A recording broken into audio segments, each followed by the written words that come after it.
All right, guys, we made it. We made it to Paris.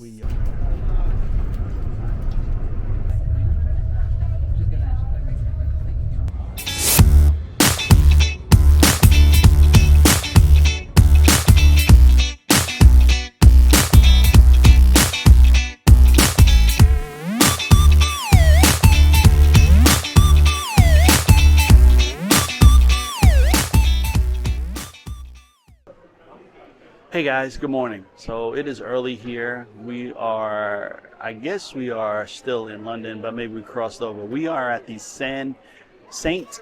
Pancras, Pancras train station, international train station. We are getting ready to get on the Eurostar to head to Paris. It is about 10:16 local time. And our train doesn't leave until 11:30, so we're getting something to eat. We just came through security. We got through customs with the passports, and we are now sitting here waiting. I'm waiting for Mrs. Retired Life to get some food and come back. Then I'm going to get myself a Americano coffee. So yeah, it was not bad. It was maybe about a 10-15 minute drive from the hotel. We took an Uber. And it was about 23 pounds to take the Uber. So, yeah, wasn't that bad. So we're here. It's very busy. If you do travel abroad to Europe, and you're going to take the Eurostar from London to Paris or anywhere else in Europe, make sure you get there at the time that they suggest, because it is crowded here. So, yeah, it took us a little bit of time to get through the line, to get through the ticket line, and to get through customs. So that being said, I'm going to go get my coffee, and I'm going to turn it over to Mrs. Retired. She has her stuff, so I'm going to go get my coffee. And I'll kind of pan around the station a little bit after Mrs. Retired Life does her thing. All right. Hey guys, so I'm not sure what Everett shared, but it was a pretty quick process. There's a lot of people, and they get you in through customs, passport, checking your luggage pretty quickly, and they move you along. So it's a little anxiety ridden, I guess, is because it's like, hurry up, move on, put your thing in there, and it's like, oh my God. So you try to do it as fast as you can, and they keep saying faster, faster, but they do move you through, which is nice. The Border Patrol was very pleasant. Took our passport. Oh, customs, sorry. Customs was very pleasant. Took the passport, said merci, which is thank you in French. So I guess technically we're in France. Once we get off the Euro train, we don't have to go through any more security or customs. So got breakfast at this station pantry. I'll turn it around.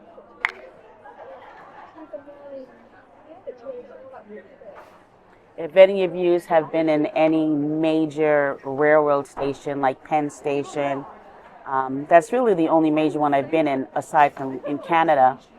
I don't even remember the name of the railroad. Anyway, it's pretty standard for that type of food. You know, sandwiches, drinks, and that. And that's it. I'm going to turn it back over to Everett so he can show you the rest of St. Pancras here in London, England.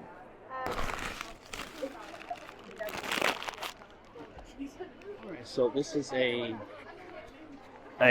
ham and cheese croissant, it is. So this is my first one. Well, mind you, it's by a train station, so it's not,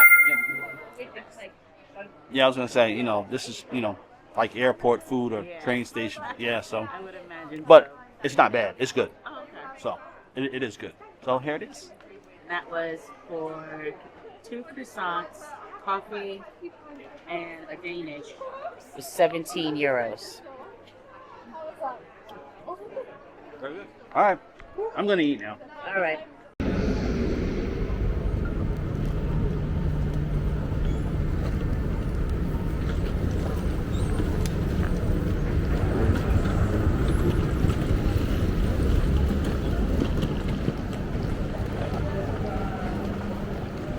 I thought we were on 8. Okay.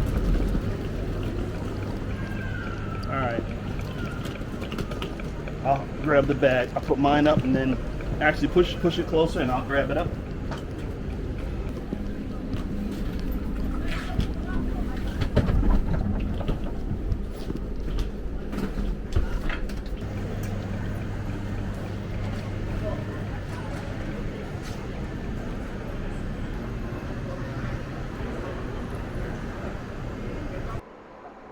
Guys, so here we are. We are on the Eurostar. You can kind of see what it looks like. We've already boarded. We have our luggage up there. You see, we are on the Eurostar. We are on car number 8, headed towards Paris. And this is kind of what the station looks like. It's a pretty cool station.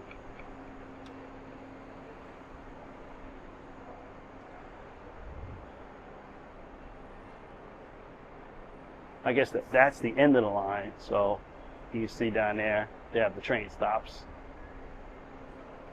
And they have these cool, they're not escalators, they're kind of like flat transports that actually you put your luggage on and you just ride you up. It's pretty cool deal.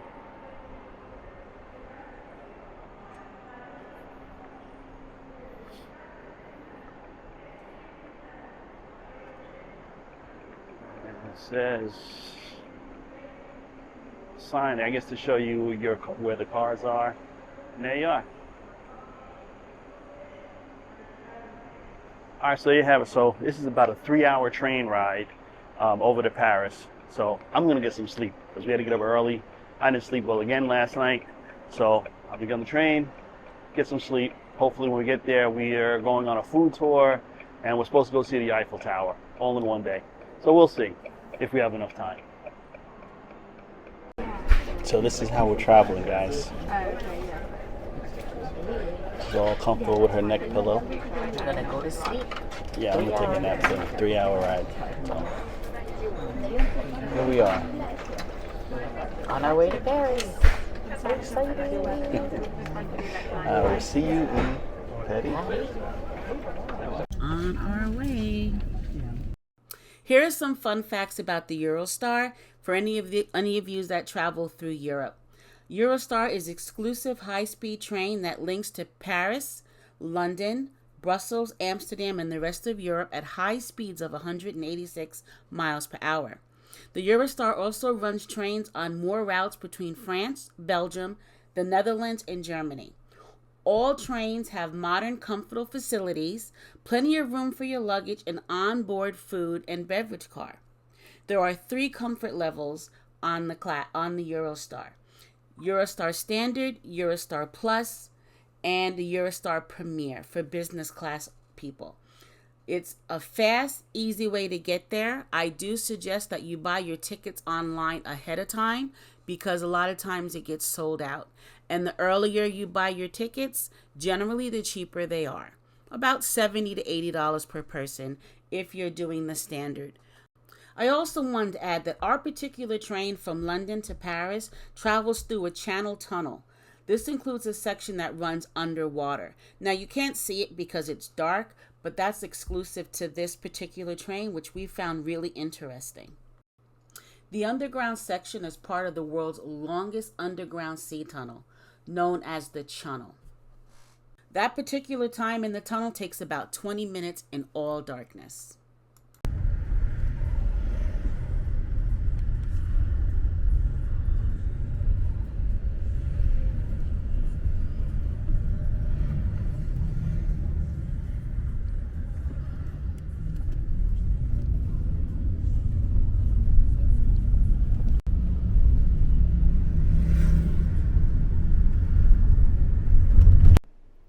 All right, guys, we made it. We made it to Paris. We are in Paris, France. We are at the Le Méridien Hotel. This is by Marriott, right? By Marriott, yep. Yeah, very nice, very friendly people at checking in. We took a taxi from, what was it, Gare du Nord? Gare du Nord train station. And it took about, maybe 15 minutes? Yeah. Give or take? It was maybe 20 minutes. I don't know. It was too long for me. I had to use the ladies' room. Yeah, coming out of the train station was a bit of chaos. So it was a lot of people. and we got on the taxi line, and quick story. So some guy comes up to me and says, ask me if I want a taxi, and I don't know what was over me. I should know better than this, and I just said yeah. So he says, come with him. There was a very nice lady in front of me who I guess she was French. Mm-hmm. She spoke French and English, and she said, no, he's gonna rip you off. So I told the guy, nope, I'm not going with me. He said, no, come on. I said, nope. So then he got mad at the lady in front of me, and they started a bit of an argument. Yeah. So I was getting ready to pull his coat and say no, because again, I watched a lot of videos before we got here on YouTube, and that's one thing you don't do. You don't go on any unmarked cars unless you've ordered an Uber, excuse me, or you've ordered a taxi. Do not just jump in any car, because they will rip you off. And then when they get to your destination, they double the price. Yep. And then tourists feel trapped. So word to the wise, when you come to Paris, either Uber or jump in a taxi. Yeah, and I should know better. I mean, we're not from, a small town where we don't have a lot of public transportation. We're from New York. So I should know better. But as I started going with them, I guess my instinct kicked in. I was just about to say no, and then the lady in front of me started speaking to the very kind lady, because they really did get into a bit of a I kind of felt bad, and I was almost getting my back up a little bit about No, she was holding her own. She was holding her own, and he walked away, and then it looked like her husband or a significant other came up and stood next to her, and then he asked her what happened, and then she told him, and it was over. It wasn't a big deal. It took 5 minutes, but thankful if you ever see this, ma'am. We appreciate you looking out for us. Yes. Okay, so we're here at the hotel. It was a pretty easy ride, and we just checked in. We're upstairs, and we only have about maybe 30-40 minutes to go because we have a food tour coming up. Just came up. I don't know if you can see it. The food tour. Yep. So we have a food tour coming up, and we're going to leave here in about 30-40 minutes to go find our food tour and catch up with the group and go ahead and do that. So, all right. So next, I'm going to show you the room. I know a lot of people show their hotel rooms, and it's a big thing, but we are in France, and this is our first hotel in France. So I'll give you a quick overview of the room, and then the next time you'll see us will be at the food tour. At the food tour, and then this evening we're going to go visit the Iron Lady. The Iron Lady. Oh, is that the nickname for the Eiffel Tower? The Eiffel Tower is called the Iron Lady. Okay. So we're going to go visit her, and she's sparkling, and everything should be pretty. So we will see you soon. All right. Bye.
Bedroom. This is the view from our hotel room.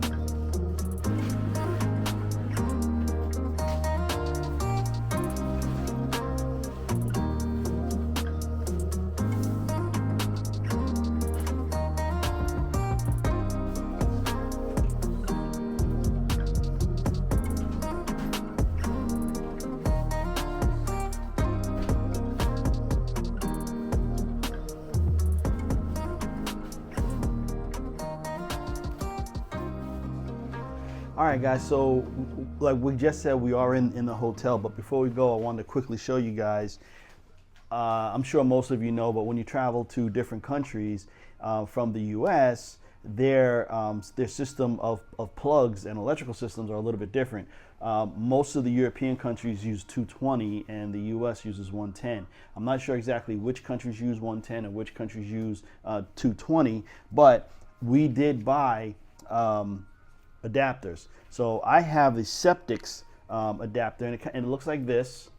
All right, and it actually comes with two USBs and two USBs and two American style plugs. Also, it comes with the USB-C on the side.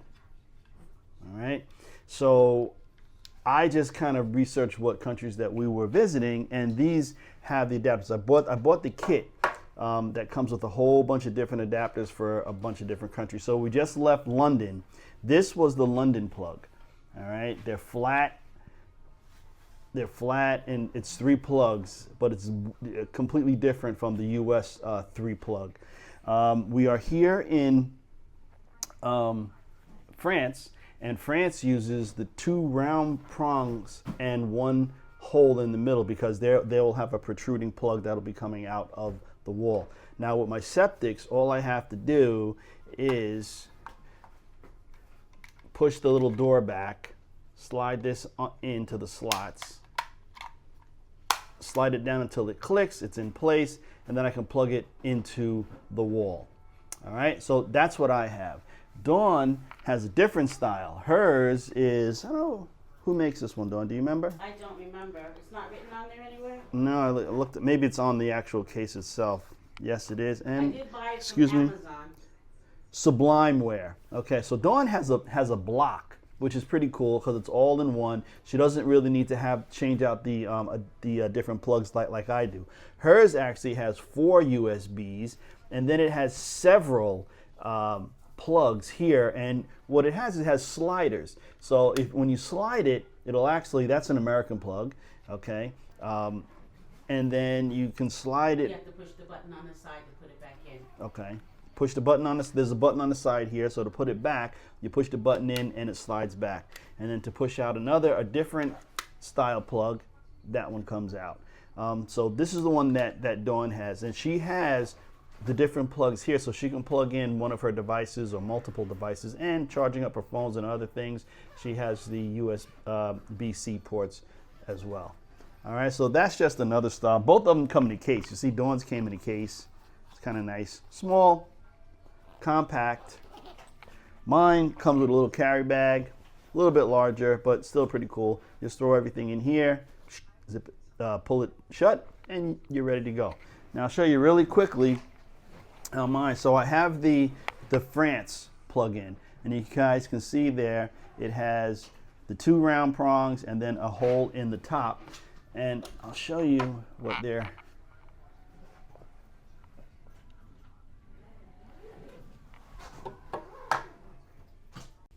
So you can see their receptacle has the 1 prong that's sticking out of the wall, and then the 2 receivers or the female ends for the prong. So now this just goes in. Remember I told you I have that, and it goes in, and boom, in it goes.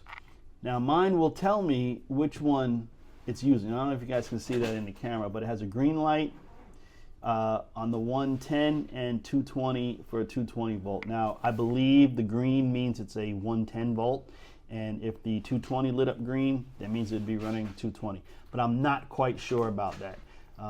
But as you can see, so now I'm all ready to go. I'm plugged in and I can use any of my devices. Plus the fact that my devices are dual voltage anyway. So it can run off of 110 or if it was 220 and it's not gonna fry. And that's another thing. Check your voltage on your devices, because if you have a device that only can take 110 and you go to a country that runs 220, you're gonna quickly learn it's gonna fry it.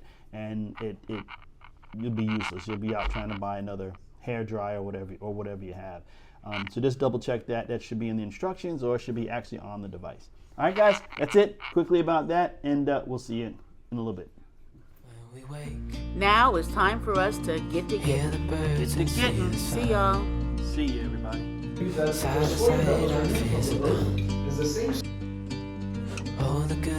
Just begun. Thanks for watching, and if you enjoyed this video, please give us that thumbs up and don't forget to subscribe. And please ring that bell so you know when new content drops. Found what we're looking for in